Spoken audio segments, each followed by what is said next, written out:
Welcome back to Heart Not Life Sailing. We've moved the hardtop next to Not Life now because the area we occupied was needed.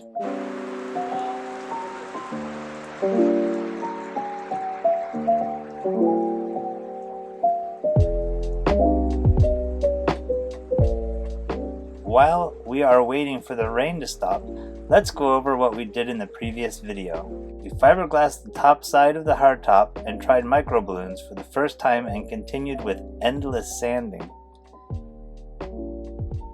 In this video, we continue with the next steps of construction.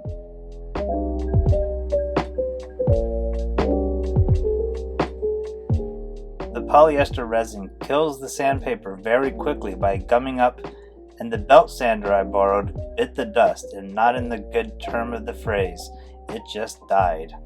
In trying to get a good surface for fairing, I rinsed the top off only to discover more need for sanding.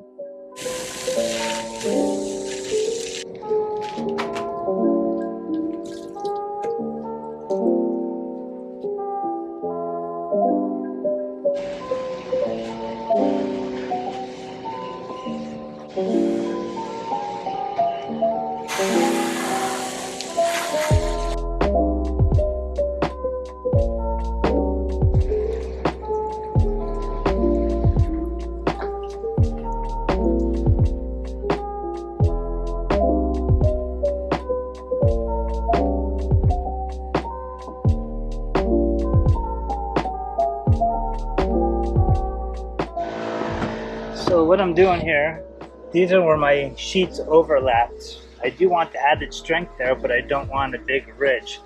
So I'm using the belt sander to knock that ridge down, and if I have to, I'll do a second skim coat to make up any little differences, just trying to make it kind of vanish. I don't have to be particularly picky about the top because it's going to be mostly covered with solar panels, but you still want it to look professional, so I'm going to be getting it as smooth as I find reasonable.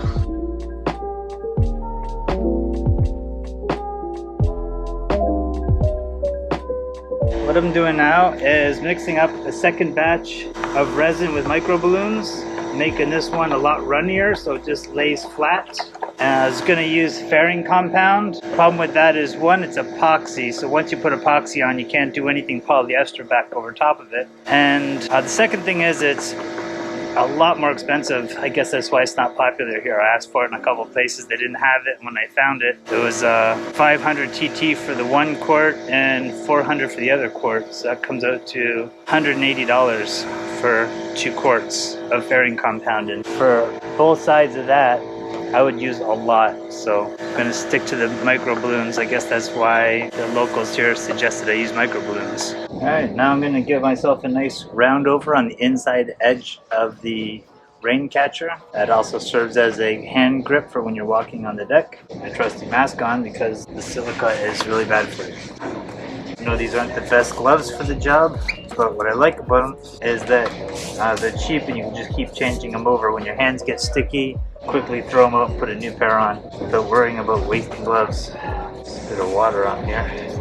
Had a lot of rain. Hard to get things done because it rains 4 or 5 times a day. I think I may have about an hour right now before the next rain comes. Hopefully this will cure enough. And make the hardener a little bit quicker. Make sure it hardens before the rain comes. Second thought, I'm going to do a little bit of microballoons with this. That way it'll be a little bit easier to sand. Little microballoons and a little silica.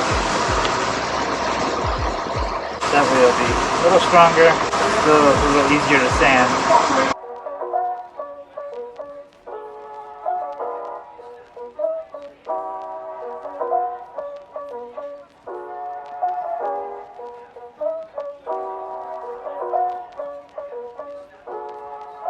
Just at the last second I noticed a few raindrops on there, that's why I stopped to wipe that up.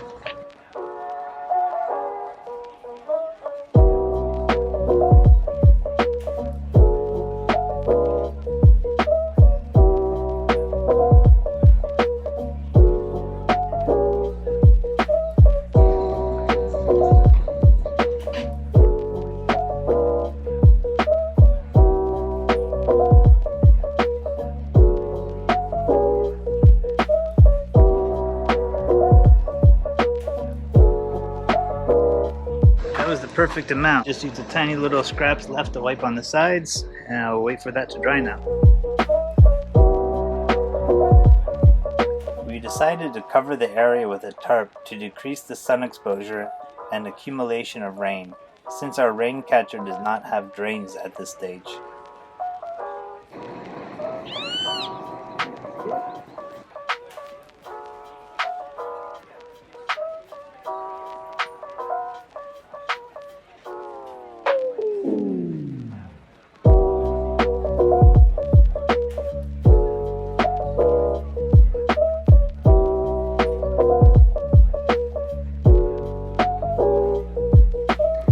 Alright, it was suggested to me to do fairing on this, to mix the phenolic microballoons with the white microballoons. I guess that makes it easier to sand. I'm having a heck of a time sanding this. It gums up the paper right away, unless I use a belt sander, but for finer sanding and around the profile of the rain collector, I can't use the belt sander. It's hard enough to even use an orbital sander, but the orbital sander gums up right away. So I'm going to be mixing these two together and trying to get a good consistency so that it's going to be sandable. So let's give this a try. I'm using the bottom of a jug here because I want to be able to get the scraper in there.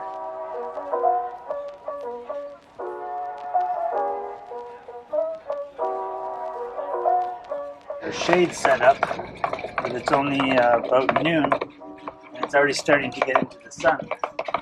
The sun's a little bit more to the west right now than I anticipated. Might have to move the hardtop forward a bit tomorrow.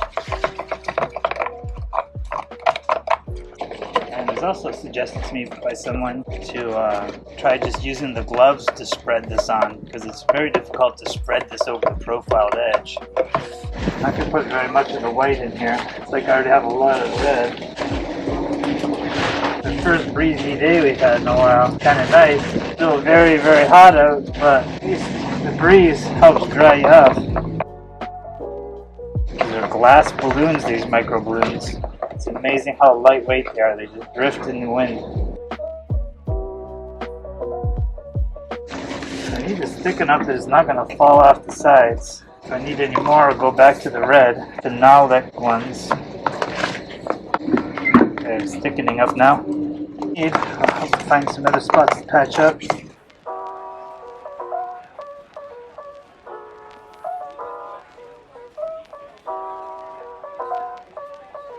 So that kicked pretty fast. I didn't get all the way around, maybe 3/4. I really forced it in the last little bit when it started getting hard. My gloves fell apart pretty quickly, so I resorted to just using my bare hands and then washing it off quickly after. A little bit of punishment's easier than trying to find some proper gloves right now. I'm gonna grab some lunch, come back, scrape off some of the excess here, and finish this off soon. Alright, I'm back after an extended lunch. Needed a break from the heat. Put on some dry clothes. I'm gonna give this a go again. This time I don't need so much. I got about 1/4 of this to do, and last time I lost about 1/3 of my product from the hardening. So got some better gloves. Hopefully these won't melt on me like the gloves I have. They're nitrile. See how that goes.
So sanding all this just with belt sander scraps, try and get that nice contour. was told there's nothing like this here, but I guess I just didn't know what to ask for. It literally says polyester putty, and I asked for polyester fairing compound, and they said no, they don't use that here. They call it by flex. So I had to ask for something called flex, even though on here it says polyester putty.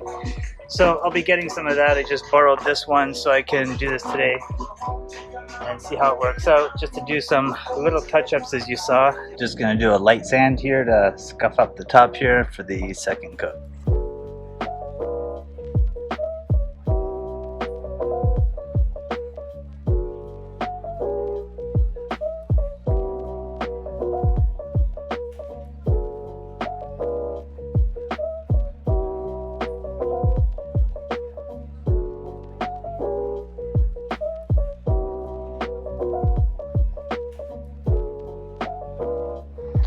Good morning or afternoon, depending on where you're watching and when you're watching.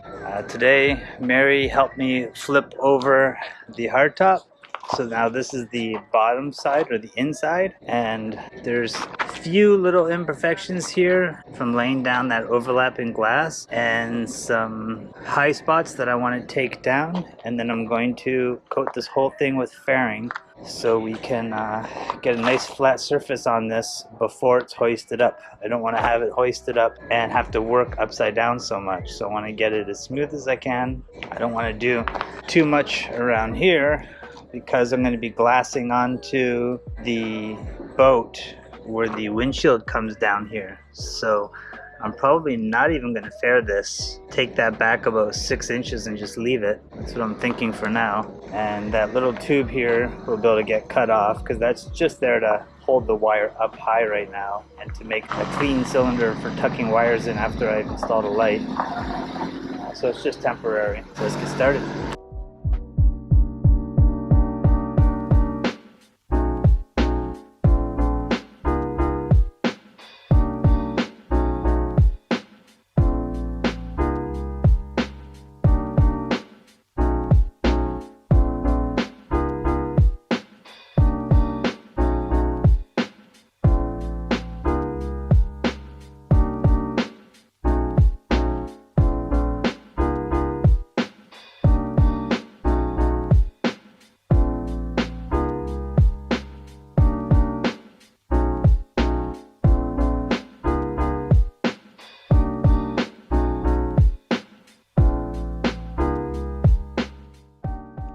We are now using phenolic microballoons. They are a reddish brown and give a better surface for sanding, but not the easiest to spread. After applying once, if you pass over it again, it spreads like wet sand and crumbles. The best technique is to pour and make continuous motion to spread as best you can. Our friend on Lala too helped with his experience using a trowel.